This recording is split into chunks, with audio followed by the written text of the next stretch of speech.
안녕하십니까. 광주 전남권 뉴스입니다. 5.18 43주년을 앞둔 주말 사이 국립 5.18 민주묘지에는 참배객들의 발길이 이어졌는데요. 특히 미얀마와 캄보디아 민주화를 위해 활동하는 정치인과 이주 노동자들도 동참해서 5월 정신을 되새겼습니다. 유승용 기자의 보도입니다. 국립 5.18 민주묘지를 특별한 손님들이 찾았습니다. 미얀마와 캄보디아, 베트남 출신 이주 노동자와 유학생들입니다. 특히 캄보디아에서 38년 장기 집권하고 있는 훈센 총리에 맞서 민주화 투쟁을 하고 있는 야당인 캄보디아 촛불당 소속 인사들도 함께했습니다.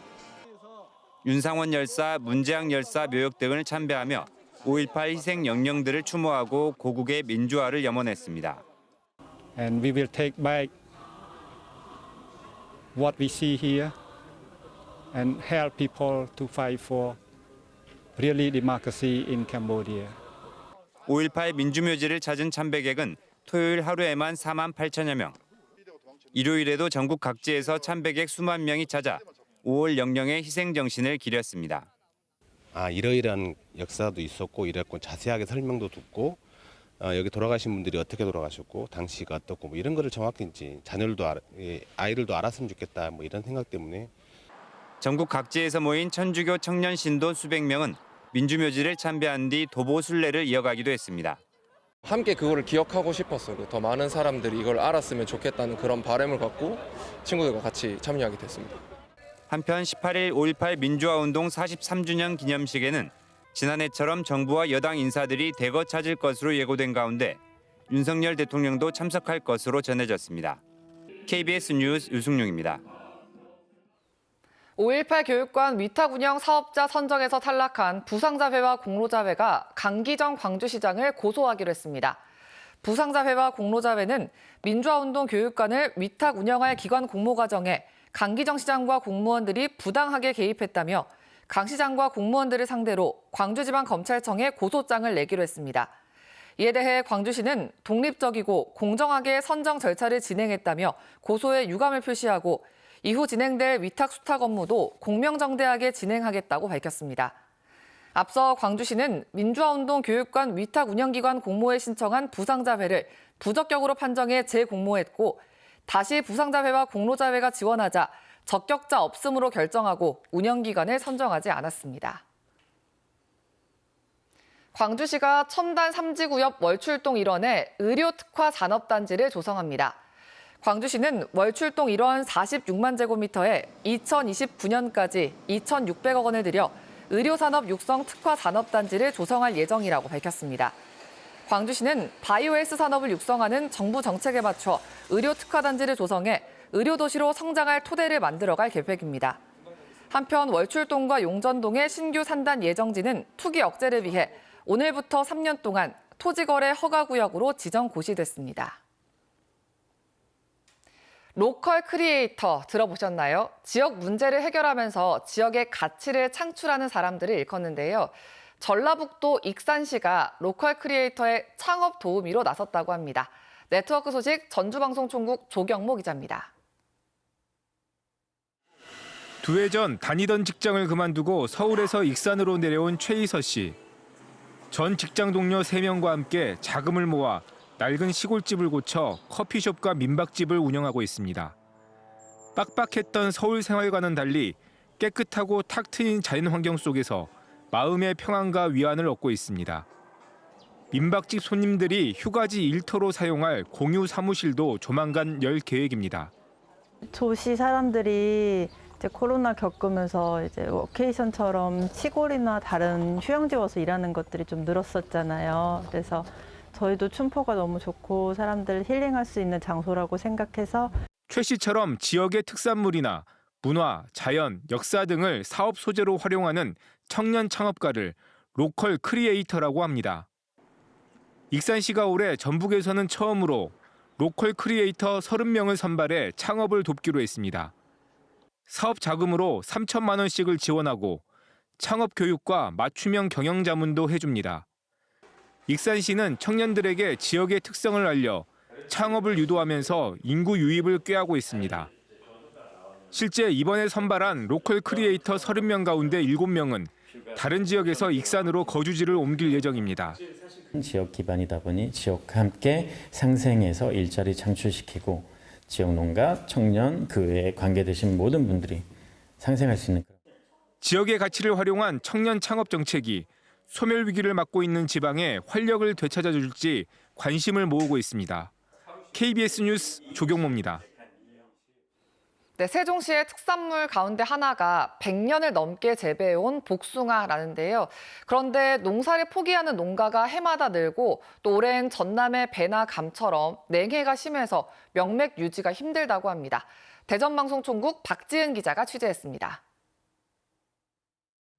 복숭아 나무에 잎만 무성하고 열매 하나를 찾기 어렵습니다.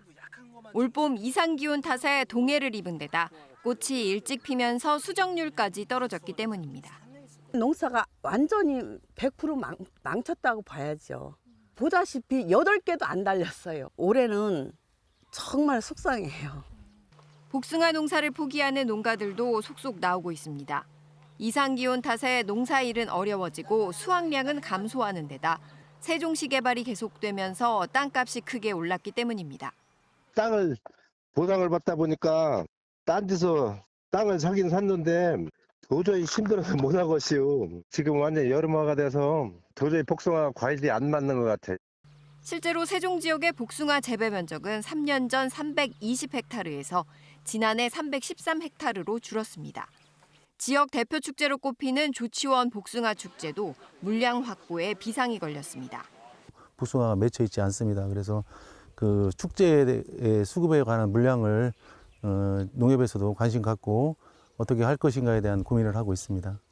이상 기온과 개발 면적 확대로 세종시 대표 특산물인 복숭아 물량 확보에 비상이 걸리면서 특산물의 명맥을 잇기 위한 대안이 필요하다는 목소리가 높아지고 있습니다.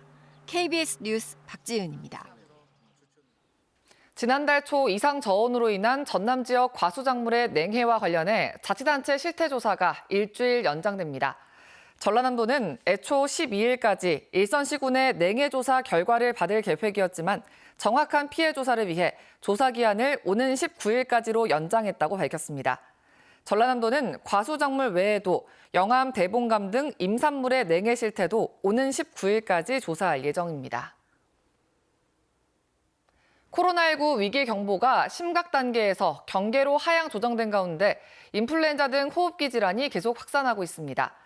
질병관리청은 지난 일주일 동안 전국 표본감시 의료기관을 찾은 외래 환자 가운데 인플루엔자 의심 증상을 보인 환자가 1000명당 23명으로 7주 연속 증가하고 있다고 밝혔습니다. 또 지난 일주일 동안 인플루엔자 바이러스로 입원한 환자는 198명으로 지난해 같은 기간보다 크게 증가했습니다. 통합형 공공임대주택인 광주형 평생주택 사업 설명회가 열립니다.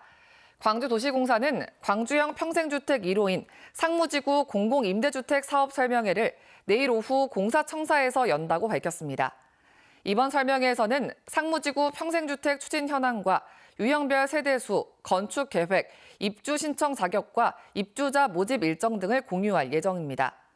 상무지구 평생주택은 옛 상무소각장 인근에 전용 면적 85제곱미터 220세대를 포함해 440세대 규모로 올해 하반기 착공해 2026년 완공될 예정입니다. 제1회 세계 고려인대회가 19일과 20일 이틀 동안 광주시 월곡동 고려인마을과 호남대학교 등에서 열립니다. 광산구와 고려인마을, 호남대가 함께 마련한 이번 행사에는 카자흐스탄과 우즈베키스탄, 키르기스탄의 해외 고려인협회와 국내외 단체 관계자 등 400여 명이 찾을 것으로 예상됩니다. 광산구에 거주하는 고려인 동포수는 법무부 통계로 4,700명 이상으로 안산과 인천 등에 이어 전국에서 4번째로 많고 특히 국내에서 유일하게 고려인 집성촌이 형성돼 있습니다. 전남 지역의 공공영화관인 작은 영화관의 누적 관람객이 175만 명을 넘어섰습니다. 전남도는 도내 11곳에서 운영되고 있는 작은 영화관의 누적 관람객과 매출액이 각각 175만 명과 100억 원을 넘어섰다고 밝혔습니다. 작은 영화관은 영화관이 없는 시군에 소규모 영화관을 만들어 주민들이 쉽게 문화생활을 누리도록 2014년부터 추진해온 사업입니다.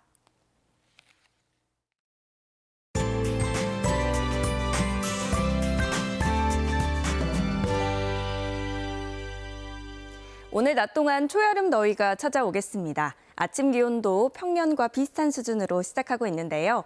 낮 동안 따뜻한 남서풍이 유입되면서 기온이 크게 오르겠습니다. 오늘 광주의 한낮 기온 29도로 올해 들어 가장 덥겠습니다. 아침까지는 안개가 짙게 끼는 곳들이 있겠습니다. 현재 흑산도와 보성, 구례 등을 중심으로는 가시거리가 300m 안팎으로 짧아져 있는 만큼 교통안전에 유의하셔야겠습니다. 오늘 오전 한때 서해안 지역은 빗방울이 조금 떨어지겠고요. 나머지 지역은 대체로 맑은 하늘 볼 수 있겠습니다.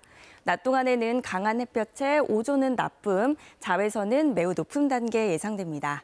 지역별 기온 자세하게 살펴보겠습니다. 아침 기온 어제와 대부분 비슷하게 시작하고 있고요. 한낮 기온 장성 28도, 담양 29도로 덥겠습니다.